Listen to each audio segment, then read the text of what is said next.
وأشهد أن لا إله إلا الله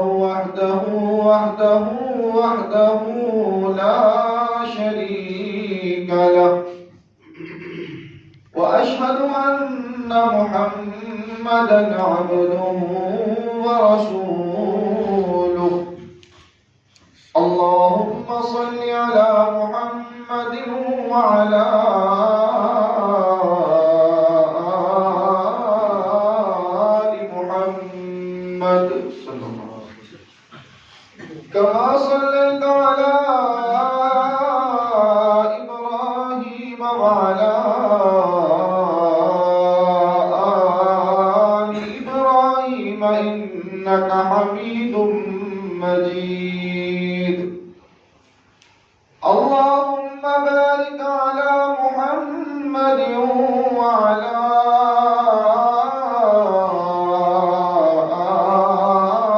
آل محمد كما باركت على إبراهيم وعلى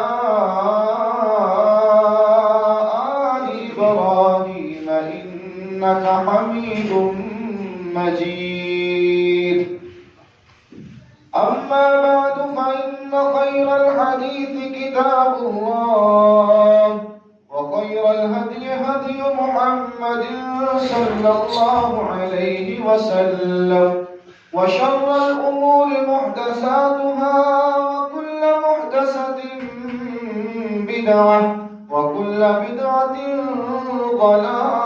ضلالة وكل ضلالة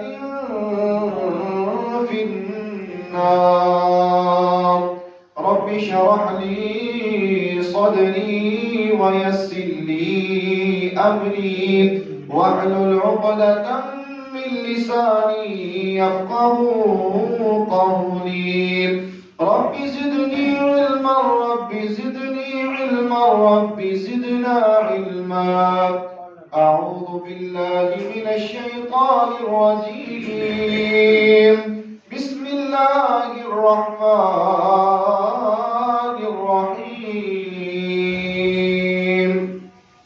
يا أيها الذين آمنوا إذا نودي للصلاة من يوم الجمعة فاسعوا إلى ذكر الله وذروا البيع ذلكم خير لكم إن كنتم تعلمون صدق الله مولانا العظيم وصدق رسوله النبي الكريم ونحن على ذلك من الشاهدين والشاكرين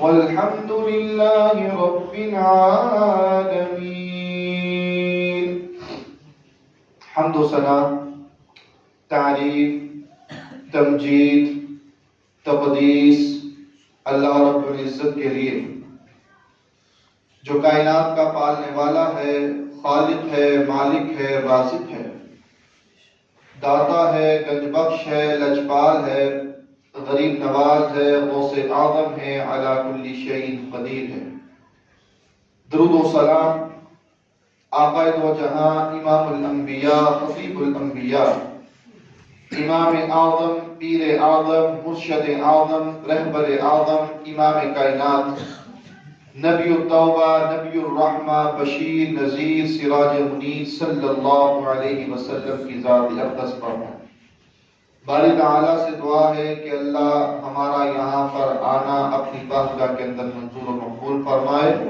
اور ہم سب کا ذریعہ نجات کا سبب بنے اللہ تعالیٰ ہم سب کو بار بار اپنے گھر کی زیارت نصیب فرمائے آج کے خطبہ جمعہ میں آپ کے سامنے جمعۃ المبارک کے حوالے سے چند گزارشات پیش کروں گا یوم الجمعہ جمعے والا دن اللہ رب العزت کے ہاں تمام دینوں سے سب سے اعلیٰ اور سب سے افضل دن ہے۔ سارے دن میرے اللہ نے بنائے، لیکن تمام دنوں سے سب سے اعلیٰ اور سب سے افضل دن جو ہے وہ جمعے کا دن ہے۔ رسول اللہ صلی اللہ علیہ وسلم نے فرمایا کہ جس دن سورج طلوع ہوتا ہے ان تمام دنوں سے سب سے افضل دن جو ہے وہ جمعے کا دن ہے۔ میرے اللہ نے یہودیوں کے لیے جمعے کا دن پسند فرمایا، لیکن یہودیوں نے اپنی عبادت کے لیے جمعے کے دن کو چھوڑ کر ہفتے والے دن کو منتخب کر دیا۔ پھر میرے اللہ نے عیسائیوں کو اختیار دیا کہ تم جمعے والے دن اللہ کی خاص عبادت کیا کرو۔ عیسائیوں نے بھی جمعے کے دن کو چھوڑ کر اتوار والے دن کو انہوں نے منتخب کر دیا، پسند کر دیا۔ پھر میرے اللہ نے امت محمدیہ صلی اللہ علیہ وسلم اور آپ صلی اللہ علیہ وسلم کے لیے جمعے کا دن پسند فرمایا، تو آپ صلی اللہ علیہ وسلم اور آپ کی امت نے اس دن کو بھی پسند فرما دیا۔ رسول اللہ صلی اللہ علیہ وسلم کی حدیث ہے، آپ نے فرمایا نحن الآخرون السابقون یوم القیامہ، کہ ہم آنے کے اعتبار سے، پیدائش کے اعتبار سے، نبوت کے اعتبار سے ہم سب سے آخر میں آئے، لیکن عبادت میں ہمارا نمبر جو ہے وہ پہلا ہے۔ جمعہ، ہفتہ، اتوار، ہفتے کی ترتیب کہاں سے شروع ہوتی ہے؟ جمعے سے۔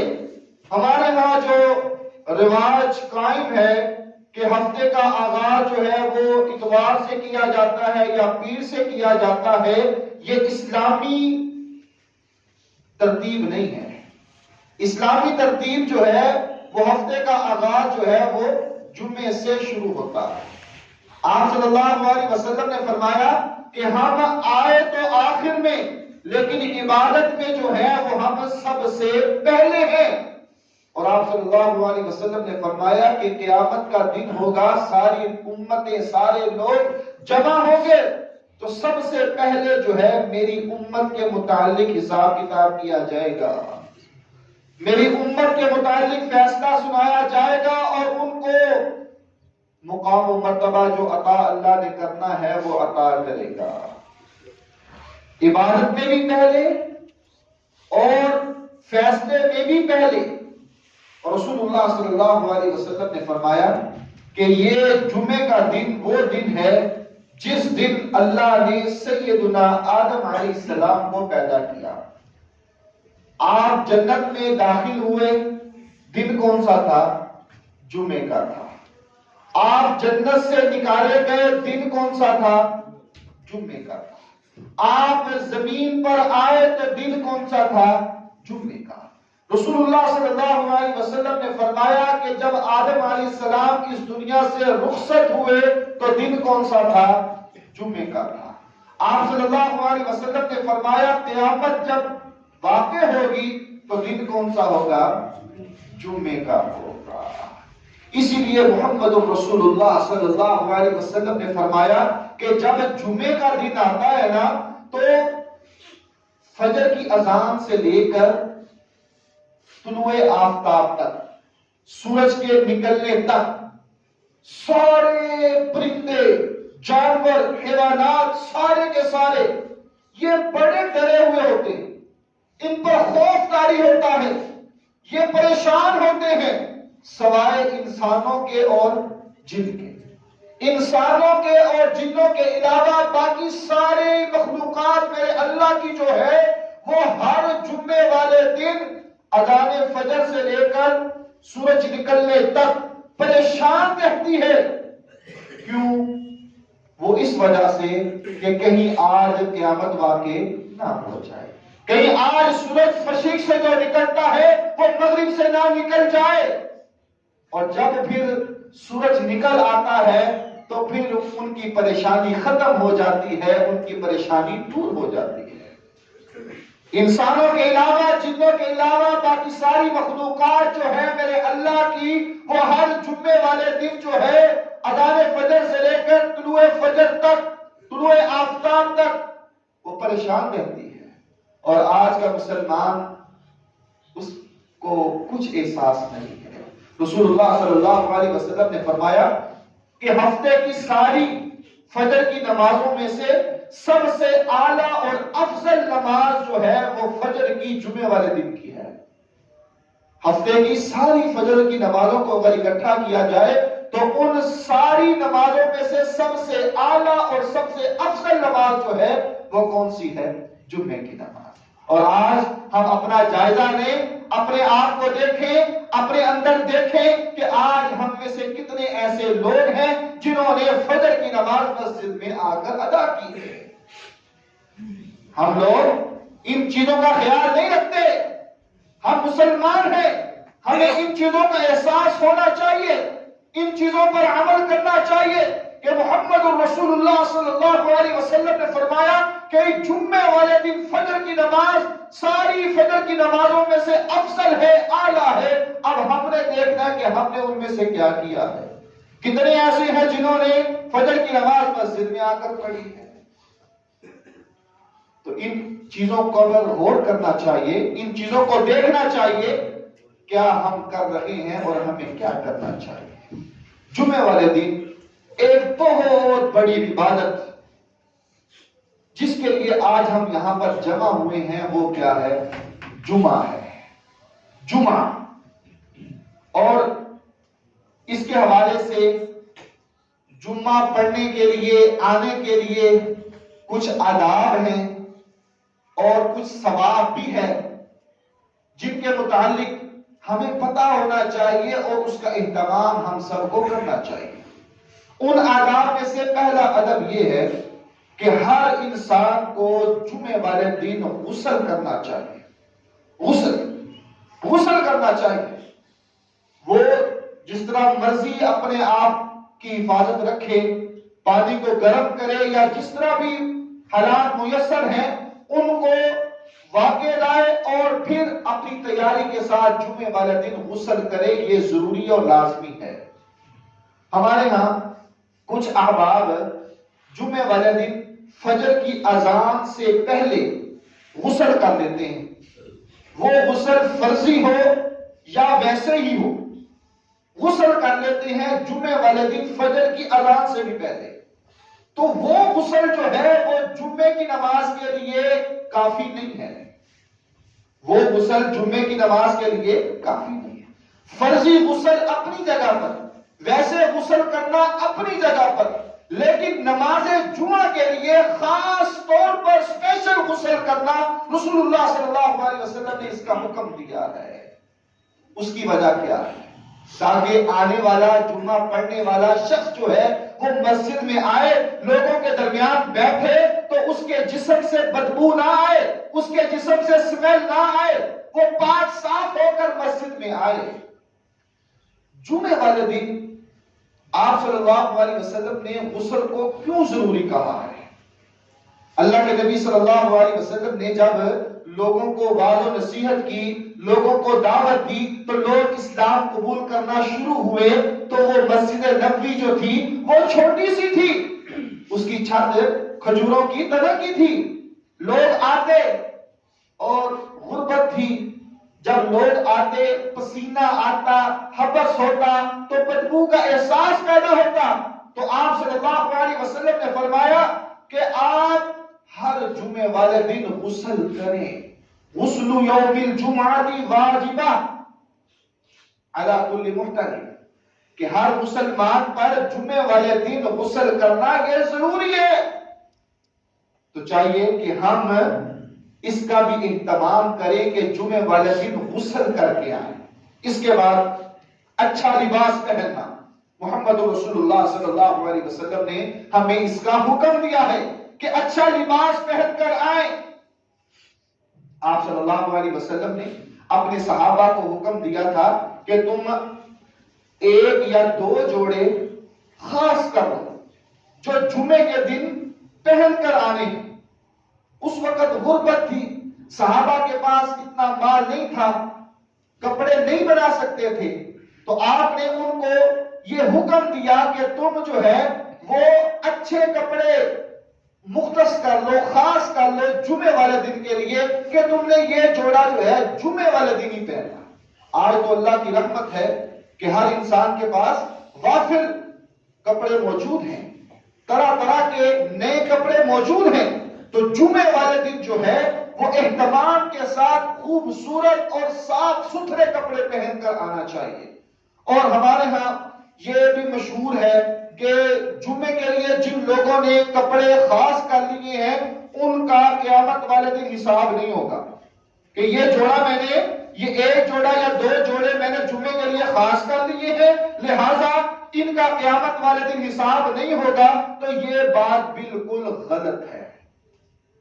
ہر چیز کا حساب میرے اللہ نے لینا ہے، وہ اس کے اختیار میں ہے کہ وہ کس طرح کرتا ہے، کیا کرتا ہے، کیا کرے گا، یہ میرا اللہ ہی جانتا ہے۔ لیکن حساب ہونا ہے، یہ نظریہ لوگوں میں بتانا کہ وہ جو جوڑا تم نے خاص کیا ہے جمعے کے لیے اس کا حساب کتاب نہیں ہوگا، تو ایسی بات کی کوئی حقیقت نہیں ہے۔ غسل، اس کے بعد کپڑے، اس کے بعد آپ صلی اللہ علیہ وسلم نے فرمایا خوشبو لگاؤ، خوشبو لگاؤ۔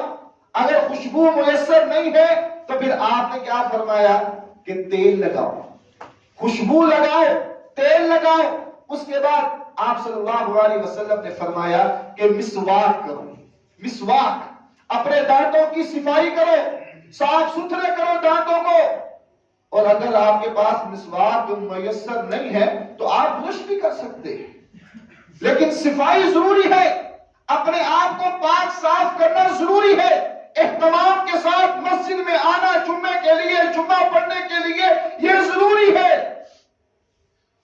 اس کے بعد رسول اللہ صلی اللہ علیہ وسلم کی وہ حدیث، آپ صلی اللہ علیہ وسلم نے فرمایا کہ جو انسان جمعے والے دن غسل کرے، اچھا غسل، اس کے بعد مسجد میں آئے، وقت سے پہلے آئے، اس کے بعد آپ نے فرمایا کہ سوار ہو کر آئے، پیدل آئے، سوار ہو کر نہیں، پیدل آئے، سوار ہو کر نہ آئے۔ اور پھر آپ صلی اللہ علیہ وسلم نے فرمایا وَدَنَا مِنَ الْإِمَامِ، اور امام کے قریب ہو کر بیٹھے۔ اس کے بعد آپ نے فرمایا کہ اس دوران کوئی لغو بات نہ کرے، کوئی بیہودہ بات نہ کرے، فضول بات نہ کرے، فضول کلام نہ کرے۔ جمعہ پڑھ کر وہ چلا گیا۔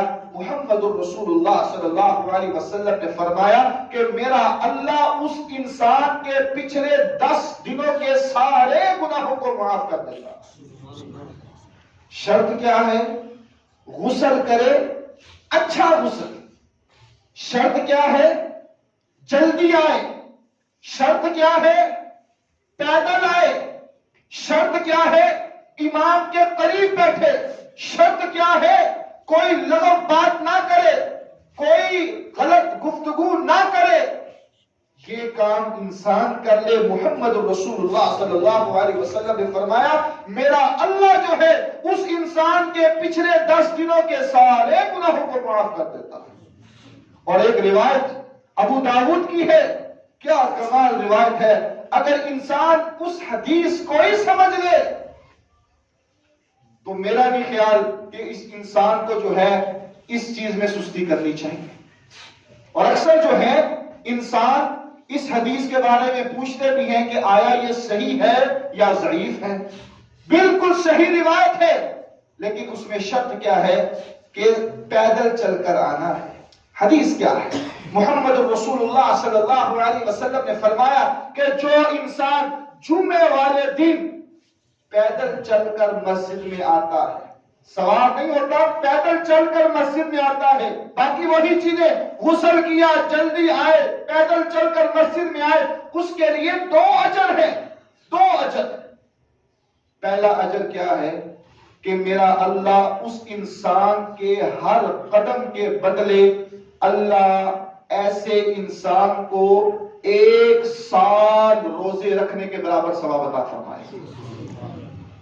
ہر قدم کے بدلے 1 سال روزہ رکھنے کے برابر اللہ ثواب عطا فرمائے گا. اور دوسرا اجر کیا ہے کہ میرا اللہ ایسے انسان کو 1 قدم کے بدلے 1 سال تہجد پڑھنے کے برابر ثواب عطا فرمائے گا. 1 قدم. ابو داؤد کی روایت, صحیح روایت, آپ صلی اللہ علیہ وسلم نے فرمایا کہ اس کے لیے 2 اجر ہیں. آج ہم میں سے کوئی ایسا نہیں ہے کہ جو کہے کہ میں نے ساری زندگی روزے رکھے. کوئی ایسا نہیں ہوگا جو کہے کہ میں نے ساری زندگی تہجد پڑھی. محمد رسول اللہ صلی اللہ علیہ وسلم کا فرمان ہے 1 قدم کے بدلے. اور آج ہمارا گھر جو ہے وہ گلی کے کارنر پہ کیوں نہ ہو تو تقریباً 50-60 قدم تو بن ہی جاتے ہیں. تو ان قدموں کو اگر گنے تو کتنا 100 سال روزے رکھنے کے برابر اور کتنے 100 سال جو ہیں تہجد پڑھنے کے برابر میرا اللہ ثواب عطا فرما دیتا ہے. اب یہاں سوال یہ پیدا ہوتا ہے کہ جن کا گھر دور ہے, جن کا گھر دور ہے تو وہ کیا کریں گے؟ پہلی بات یہ ہے کہ جو پیدل آ سکتے ہیں ان کو پیدل آنے کا اہتمام کرنا چاہیے. اب جن کا گھر دور ہے وہ کیا کریں؟ تو ان کے لیے گزارش یہ ہے کہ جب وہ اپنے گھر سے نکلیں تو تھوڑا سا پیدل چلیں. اپنے گھر سے نکلیں تو تھوڑا سا پیدل چلیں, پھر اپنی سواری پر بیٹھ کر مسجد میں آ جائیں. نہیں تو اپنے گھر سے سوار ہو کر آئے اور مسجد کے آنے سے تھوڑا سا پہلے سواری سے اتر کے اور پیدل آئے اور مسجد میں آ جائے تاکہ اس ثواب میں شامل ہو جائے جس کے متعلق محمد رسول اللہ صلی اللہ علیہ وسلم نے فرمایا کہ میرے اللہ نے اس کے لیے 2 اجر رکھے ہیں. اللہ ہمیں عمل کی توفیق عطا فرمائے. آمین. محمد رسول اللہ صلی اللہ علیہ وسلم نے فرمایا جمعے کے حوالے سے تیسری فضیلت, پہلی فضیلت کیا ہے کہ 10 دنوں کے اللہ سارے گناہوں کو معاف کر دیتا ہے. دوسری فضیلت کیا ہے کہ 2 اجر ملیں گے. 1 اجر 1 قدم کے بدلے میں 1 سال کے روزے رکھنے کے برابر ثواب.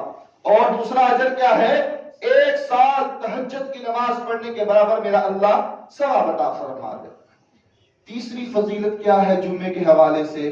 آپ صلی اللہ علیہ وسلم نے فرمایا کہ جو انسان وقت سے پہلے آتا ہے, جو انسان وقت سے پہلے آتا ہے, خطبہ شروع ہونے سے پہلے آتا ہے, میرے اللہ اس کو ثواب عطا فرماتے ہیں. مختصر سی بات کرتے چلیں. وہ حدیث کیا ہے کہ آپ نے فرمایا جو وقت سے پہلے آئے گا اس کو اللہ کی راہ میں اونٹ قربان کرنے کے برابر ثواب عطا فرمائے گا. جو اس سے لیٹ آئے گا اس کو گائے, پھر جو اس سے لیٹ آئے گا اس کو مینڈا, جو اس سے لیٹ آئے گا اس کو اللہ کی راہ میں مرغی صدقہ کرنے کے برابر ثواب عطا فرمائے گا. پھر جو اس سے لیٹ آئے گا اللہ کی راہ میں انڈا صدقہ کرنے کے برابر اللہ اس کو ثواب عطا فرمائے گا. یہ حدیث ہم نے بارہا سنی ہے. اب اس حدیث پر ہم غور کریں. پہلے آنے والا اونٹ کا, پھر اس کے بعد آنے والا گائے, پھر اسی طرح میٹا, پھر مرغی اور پھر انڈا. یہ 5 چیزیں بیان کی گئی. اب رسول اللہ صلی اللہ علیہ وسلم کی حدیث ہے کہ فرشتے جو ہیں وہ مسجد کے باہر رجسٹر لے کر کھڑے ہوئے ہوتے ہیں. یہاں تک بھی سمجھ آتا. اب اس سے آگے چلے تو یہ بات ہم نے سنی بھی ہوئی ہے, پڑھی بھی ہوئی ہے کہ عام روٹین میں فرشتے ہمارے کہاں پر ہیں؟ کندھوں پر ہیں, اور وہ ہماری روزمرہ زندگی کے سارے کام لکھ رہے ہیں. اس نے فجر پڑھی, ظہر پڑھی, عصر پڑھی, مغرب پڑھی, عشاء پڑھی یا نہیں پڑھی, فرشتے لکھ رہے ہیں. لیکن جمعے والے دن اسپیشل اللہ فرشتوں کو نیچے بھیجتا ہے. مسجد کے باہر وہ رجسٹر لے کر کھڑے ہوتے ہیں اور پھر وہ نام لکھ رہے ہوتے ہیں. کیا کر رہے ہوتے ہیں؟ نام لکھ رہے ہوتے ہیں کہ یہ فلاں بندہ مسجد میں جمعے کے لیے آیا, فلاں آیا, فلاں آیا, فلاں آیا. آپ نے فرمایا کہ جب امام منبر پر آ جاتا ہے، امام منبر پر آ جاتا ہے، لفظوں پر غور کریں، امام منبر پر آتا ہے، فرشتے رجسٹر کو بند کرتے ہیں اور مسجد میں آ کر خطبہ سننے لگ جاتے ہیں۔ جو تو امام کی منبر پر بیٹھنے سے پہلے پہلے آ گیا اس کا تو نام درج ہو گیا، اور جو بعد میں آیا اس کا نام درج نہیں ہوگا۔ گویا کہ جو پہلے آیا اس کو جمعے کا ثواب ملے گا، اور جو شخص امام اور خطیب کے منبر پر بیٹھنے سے پہلے آ گیا تو اس کو ثواب ملے گا، اور جو بعد میں آیا وہ جمعے کے ثواب سے کیا ہو گیا؟ محروم ہو گیا۔ اب ہم میں سے کتنے ایسے ہیں کہ جب جمعہ شروع ہوا تو ہم میں سے کتنے بیٹھے ہوئے تھے اور اب ہم کتنے موجود ہیں؟ ہمارے ہاں یہ بات بھی مشہور کی جاتی ہے کہ وہ جو خطیب صاحب خطبے کے دوران جب بیٹھتے ہیں اس کے بعد دوسرا خطبہ عربی والا پڑھتے ہیں، وہ اس میں شامل ہونا ضروری ہے تو جمعے کا ثواب مل جائے گا۔ ایسی بات قطعاً درست نہیں ہے۔ امام کے منبر پر بیٹھنے سے پہلے پہلے آپ نے مسجد میں آنا ہے، پہلا خطبہ اس سے پہلے پہلے آپ نے مسجد میں آنا ہے۔ اگر آپ چاہتے ہیں کہ اللہ ہمارے پچھلے 10 دنوں کے سارے گناہوں کو معاف کر دے، اگر آپ چاہتے ہیں کہ میرا رب جو ہے وہ 1 سال کے روزوں کے برابر ثواب عطا فرمائے، اگر آپ چاہتے ہیں کہ میرا رب ہر قدم کے بدلے 1 سال کی تہجد پڑھنے کے برابر ثواب عطا فرمائے، اگر آپ چاہتے ہیں کہ ہمارا رب ہمیں اللہ کی راہ میں اونٹ، گائے اور بکرا جو ہے، مینڈا جو ہے وہ اللہ کی راہ میں قربان کرنے کے برابر ثواب عطا فرمائے، تو پھر ہمیں وقت سے پہلے آنا ہوگا، ہمیں ٹائم سے پہلے آنا ہوگا، خطبہ شروع ہونے سے پہلے پہلے مسجد میں آنا ہوگا۔ اگر ہم ثواب چاہتے ہیں اور اللہ کی راہ میں 1 انڈا صدقہ کرنا یہ معمولی بات نہیں ہے، وہ رسول اللہ صلی اللہ علیہ وسلم کی حدیث آپ کو یاد ہونی چاہیے۔ آپ نے فرمایا تھا نا، اتقوا النار ولو بشق تمرہ۔ ہم میں سے کوئی ایسا شخص نہیں کہ جو آدھی کھجور اللہ کی راہ میں صدقہ کرے، آدھی کھجور۔ آج کل کوئی جو 1 کھجور تو کر دے گا لیکن آدھی کھجور کوئی نہیں کرتا ہوگا۔ آپ صلی اللہ علیہ وسلم نے کیا فرمایا کہ آدھی کھجور اللہ کی راہ میں صدقہ کر کے اپنے آپ کو جہنم کی آگ سے بچا لو۔ جو شخص اخلاص کے ساتھ اللہ کی رضا کے لیے آدھی کھجور اللہ کی راہ میں صدقہ کرتا ہے، میرا اللہ اس کو جہنم سے بچا لیتا ہے۔ اور پھر انڈا تو پھر بڑا ہوتا ہے۔ تو انسان کا عمل جو ہے، اخلاص، اس کی نیت جو ہے، یہ سب سے بنیادی چیز ہے۔ تو میرے بھائیوں، وقت سے پہلے آنا چاہیے اگر ہم چاہتے ہیں کہ ہمیں ثواب ملے۔ اس کے بعد جمعے کے حوالے سے ہم جب مسجد میں آئے وقت سے پہلے، اب ہم نے کیا کرنا ہے؟ ہمارا کام ہونا چاہیے کہ ہم مسجد میں آئیں تو ہم نفل پڑھنے شروع کر دیں۔ ابھی خطبہ شروع نہیں ہوا تو آپ کو چاہیے کہ آپ بیٹھے نہیں، مسجد میں آ کر سیدھا آپ نے بیٹھنا نہیں ہے۔ آپ صلی اللہ علیہ وسلم نے منع فرمایا، بیٹھنا نہیں، پہلے آنا ہے اور آپ نے نفل پڑھنے ہیں، تحیۃ المسجد پڑھیں۔ جب آپ پڑھنا شروع کر دیں، کم از کم کتنے پڑھنے ہیں؟ 2، کم از کم 2 رکعت۔ خطبہ نہیں شروع ہوا، آپ 2 پڑھیں، 4 پڑھیں، 6 پڑھیں، 8 پڑھیں، جتنے مرضی پڑھیں، کوئی مقدار، کوئی تعداد متعین نہیں ہے۔ لیکن جب امام خطبے کے لیے کھڑا ہوا، اذان ہوئی، تب جو پڑھنے والا ہے وہ اپنے نفلوں کو مکمل کر کے آرام سے بیٹھ جائے۔ ایک تو یہ مسئلہ ہے۔ دوسرا یہ ہے کہ اب خطبہ شروع ہے اور آنے والا مسجد میں آیا تو وہ کیا کرے گا؟ ہم میں سے کچھ ایسے بھی ہیں جو مسجد میں آتے ہیں اور سیدھا آ کر بیٹھ جاتے ہیں۔ ہم میں سے کچھ ایسے بھی ہیں جو مسجد میں آتے ہیں اور آرام سے بیٹھ جاتے ہیں۔ محمد رسول اللہ صلی اللہ علیہ وسلم خطبہ ارشاد فرما رہی ہیں. جابر رضی اللہ تعالی عنہ مسجد میں آئے اور لیٹ ہو گئے کسی وجہ سے, مسجد میں آئے اور آرام سے آ کر بیٹھ گئے. آپ صلی اللہ علیہ وسلم نے ان کو مخاطب کر کے کہا, جابر تم نے 2 رکعت پڑھی ہیں, 2 نفل پڑھے ہیں؟ یا رسول اللہ صلی اللہ علیہ وسلم نہیں پڑھے. آپ نے فرمایا کھڑے ہو جاؤ اور اس کو پڑھو. آپ نے حکم دیا, انہوں نے پڑھے اور اس کے بعد وہ بیٹھ گئے. آپ صلی اللہ علیہ وسلم نے اپنا خطبہ روکا, اس سے مخاطب ہوئے, ان سے مخاطب ہوئے اور ان کو حکم دیا. انہوں نے 2 رکعات پڑھی اور وہ پھر بیٹھ گئے. اس مسئلے سے ہمیں یہ پتا چلا کہ خطبہ جاری بھی ہو تو آنے والا آئے مسجد میں بیٹھنے سے پہلے 2 رکعات تو اس نے لازمی پڑھنی ہے. خطبہ شروع ابھی نہیں ہوا تو پھر تعداد مقرر نہیں ہے. جب خطبہ شروع ہو گیا تب پھر 2 رکعات پڑھے بغیر آپ نے بیٹھنا نہیں ہے. اب یہاں پر ایک اور مسئلہ پیدا ہوتا ہے. آنے والا مسجد میں آیا, اذان ہو رہی ہے, خطیب بیٹھا ہوا ہے, اذان ہو رہی ہے اور آنے والا انسان جو ہے اس کو پتا بھی ہے کہ میں نے 2 رکعت پڑھنی ہے, لیکن وہ مسجد میں بیٹھ جاتا ہے, اذان سنتا ہے, اذان سننے کے بعد وہ پھر کھڑے ہوتا ہے اور کھڑا ہونے کے بعد وہ 2 رکعت پڑھتا ہے, پھر بیٹھ جاتا ہے. یہ طریقہ بھی غلط ہے, درست نہیں ہے.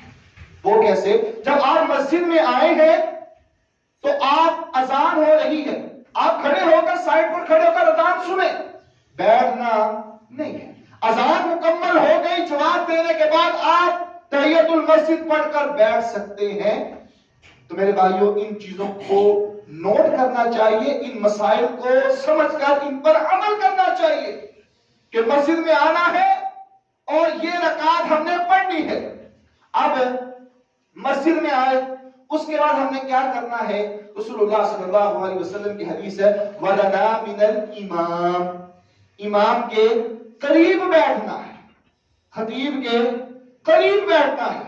اب ہمارے ہاں یہ ہوتا ہے کہ ہم نے اپنی جگہوں کو خاص کر لیا ہے.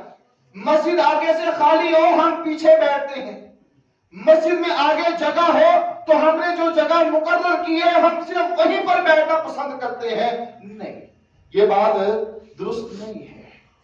اور رسول اللہ صلی اللہ علیہ وسلم کی حدیث بخاری کی روایت ہے, آپ صلی اللہ علیہ وسلم مسجد میں بیٹھے ہوئے اپنے صحابہ سے متوجہ تھے, گفتگو فرما رہے تھے, صحابہ آپ کو دیکھ رہے تھے. گفتگو مکمل ہونے کے بعد آپ صلی اللہ علیہ وسلم نے اپنے صحابہ سے کہا, اے میرے صحابہ میں تمہیں 3 لوگوں کا واقعہ نہ بتلاؤں؟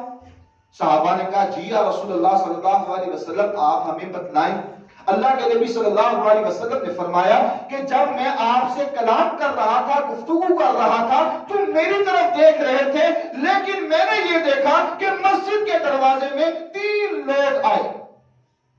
ان میں سے ایک نے دیکھا تو کہنے لگا ہر وقت درس, ہر وقت واعظ و نصیحت, ہر وقت یہ کیا بات ہوئی؟ ہر وقت آپ صلی اللہ علیہ وسلم صحابہ کو لے کر بس واعظ و نصیحت ہی کرتے رہتے. وہ شخص کہنے لگا میں جا رہا ہوں, مجھے کام ہے, میں جا رہا ہوں. اس نے آپ صلی اللہ علیہ وسلم کی بات سے اعراض کیا. فَأَعْرَضَ اللَّهُ عَنْهُ, اس نے آپ سے اعراض کیا, میرے اللہ نے اس سے منہ موڑ لیا. اس نے آپ صلی اللہ علیہ وسلم کی بات کو اہمیت نہ دی تو آپ نے اس سے منہ موڑ لیا. دوسرا انسان, آپ صلی اللہ علیہ وسلم نے فرمایا کہ وہ کہنے لگا اب یہاں سے جانا مناسب نہیں ہے, یہاں سے جانا مناسب نہیں ہے, چلو میں بیٹھ جاتا ہوں. وہ آیا اور بیٹھ گیا. آپ صلی اللہ علیہ وسلم نے فرمایا کہ اس کی نیت یہ تھی کہ چلیں میں شرمندگی نہ اٹھاؤں, کوئی بات نہیں, میں آ کر بیٹھ جاتا ہوں, کوئی فائدہ ہی ہوگا. اللہ نے ایسے انسان کو بھی معاف کر دیا. تیسرا وہ انسان جو مسجد میں آیا, اس نے دیکھا گفتگو ہو رہی ہے اور وہ آگے چلتا چلتا میرے قریب آ کر بیٹھ گیا. آپ صلی اللہ علیہ وسلم نے فرمایا کہ اللہ نے اس انسان کے وہ قدم جو امام کے پاس آ کر چلے, آ کر بیٹھا, حقیقت میں وہ امام کے پاس آیا, لیکن اصل میں جو کیا تھا وہ اللہ نے اس کو اپنا مقرب بندہ بنا دیا. جو انسان کسی واعظ کے، خطیب کے، امام کے قریب ہو کر بیٹھتا ہے، گفتگو کو سنتا ہے، اللہ اس کو اپنا مقرب بندہ بنا لیتے ہیں۔ اور ہمارے ہاں کیا ہوتا ہے کہ ہم جو ہے وہ دور بیٹھنا، ٹیل لگا کر بیٹھنے کو پسند کرتے ہیں۔ جو جگہ ہم نے خاص کر لی ہے اس جگہ پر بیٹھنے کو پسند کرتے ہیں۔ نہیں، رسول اللہ صلی اللہ علیہ وسلم نے فرمایا وَدَنَا مِنَ الْإِمَامِ، امام کے قریب ہو کر بیٹھو، یہ زیادہ بہتر ہے۔ اس کے بعد ہمارے ہاں یہ بھی چیز دیکھنے کو آتی ہے کہ اگر تو جگہ ہے، جہاں جگہ ملے ہمیں وہاں پر بیٹھنا چاہیے۔ بعض ایسے کرتے ہیں کہ آگے جگہ خالی ہوتی ہے، پیچھے سے لوگ بیٹھنا شروع کرتے ہیں اور جگہ بڑھ جاتی ہے۔ یہ بات بھی درست نہیں ہے۔ پہلی جگہ کو پہلے پر کرنا چاہیے تاکہ آنے والے لوگوں کو پریشانی نہ ہو۔ لیکن بعض احباب جو ہیں وہ جب مسجد میں داخل ہوتے ہیں تو وہ دیکھتے ہیں کہ پہلی صف میں خالی جگہ ہے، تو لوگوں کو پھلانگتے پھلانگتے جو ہے وہ آگے آنے کی کوشش کرتے ہیں۔ یہ طریقہ بھی درست نہیں ہے۔ اس سے لوگوں کی توجہ ہٹے گی، اس سے لوگوں کی توجہ ہٹے گی، تو جہاں آپ کو جگہ ملے وہیں پر بیٹھنا یہ زیادہ بہتر اور مناسب بات ہے۔ اس کے بعد جمعہ کے حوالے سے ہمارے ہاں جو بات عام ہے اور چل رہی ہے وہ یہ ہے کہ ہم چھوٹی چھوٹی باتوں پر دھیان نہیں دیتے اور بہت بڑے اجر سے محروم ہو جاتے ہیں۔ وہ کیا ہے؟ مسجد میں آئے، خطبہ شروع ہے، اب شریعت کیا کہتی ہے؟ بات کسی کے ساتھ نہیں کریں، کسی کے ساتھ گفتگو نہیں کریں، اور ہم کیا کرتے ہیں؟ وہ پنکھا چلا دو۔ ہم کیا کہتے ہیں؟ وہ پنکھا بند کر دو۔ ہم یہ کہتے ہیں تمہیں وہ بلا رہا ہے۔ یا ہمارے ہاں یہ ہوتا ہے کوئی سو رہا ہو جمعے کے دوران ہے تو اس کو ہلا دیتے ہیں۔ ہو رہا ہے ایسے؟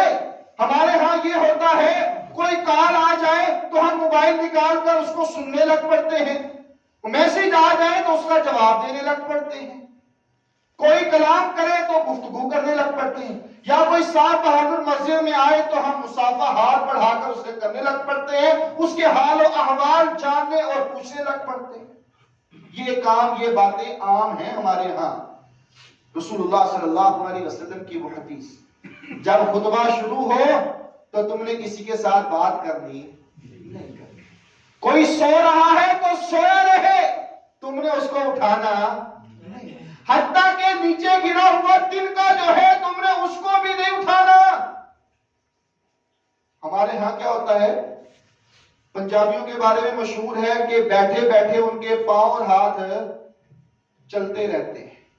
کوئی تنکا مل جائے تو ہم اس کو توڑنا مروڑنا شروع کر دیتے ہیں، نیچے سے تنکا بھی اٹھا کر اس کو بھی چھیڑنا نہیں ہے۔ ہاں، خطبہ مختصر کر لیا جائے، یہ کوئی ضروری نہیں ہے کہ خطیب نے 45 منٹ ہی واز کرنا ہے، خطیب نے 1 گھنٹہ ہی بولنا ہے، نہیں۔ عوام کے مزاج کو سمجھتے ہوئے خطبہ مختصر کیا جا سکتا ہے، لیکن اس مختصر سے خطبے میں وہ سارے تقاضوں کو پورا کرنا یہ ضروری ہے، یہ لازمی ہے کہ ہم بڑی توجہ کے ساتھ، بڑے ہی ادب و احترام کے ساتھ، بڑے انہمام کے ساتھ ہم خطیب کی بات کو سنیں، اسی میں کامیابی ہے۔ اور اگر ہم چاہتے ہیں کہ میرا اللہ جو ہے وہ پچھلے 10 دنوں کے سارے گناہوں کو معاف کر دے، میرا اللہ جو ہے وہ 2 اجر ہمیں عطا کر دے جس کی ہر انسان تمنا کرتا ہے، اگر وہ انسان عمل کرنے پہ آئے ساری زندگی لگ جائے وہ عمل کر سکتا نہیں کر سکتا۔ کیوں؟ 1 قدم کے بدلے 1 سال کے روزے کا ثواب، 1 قدم کے بدلے 1 سال کی تہجد کا ثواب۔ اگر اپنے گھر سے نکلے 100 قدم بنے تو 100 سال اللہ کی راہ میں تہجد پڑھنے کے برابر اور روزے رکھنے کے برابر اللہ ثواب عطا کرے۔ لیکن توجہ کیا ہے؟ شرط کیا ہے؟ غسل، اچھا غسل، پہلے آنا، وقت سے پہلے، خطبہ شروع ہونے سے پہلے، اس کے بعد سوار ہو کر نہیں، پیدل چل کر آئے. چوتھے نمبر پر امام کے قریب بیٹھنا ہے, قریب بیٹھنا ہے, کوشش کرنی ہے امام کے قریب. پانچویں نمبر پر کسی سے بات نہیں کرنی, کوئی لغو حرکت نہیں کرنی, کوئی گفتگو نہیں کرنی. جب انسان یہ عمل سارے کر کے جمعہ پڑھ کر چلا جاتا ہے, میرے اللہ اس سے راضی ہو جاتے ہیں اور 10 دنوں کے پچھلے صغیرہ کبیرہ اللہ گناہوں کو معاف کرتے ہیں.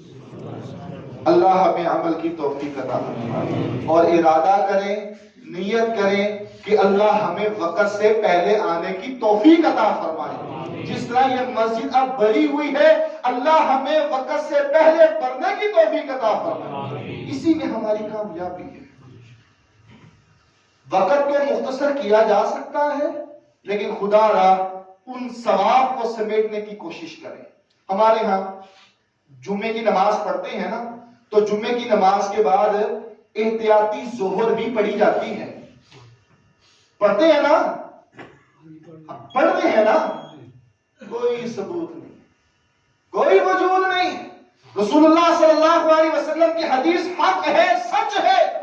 آپ نے فرمایا جو خطیب کا خطبہ سنے اور نماز پڑھے اس کا جمعہ ہو گیا, اس کا جمعہ ہو گیا. اب احتیاطی ظہر پڑھی جاتی ہے, اس کا نظریہ کیا ہے؟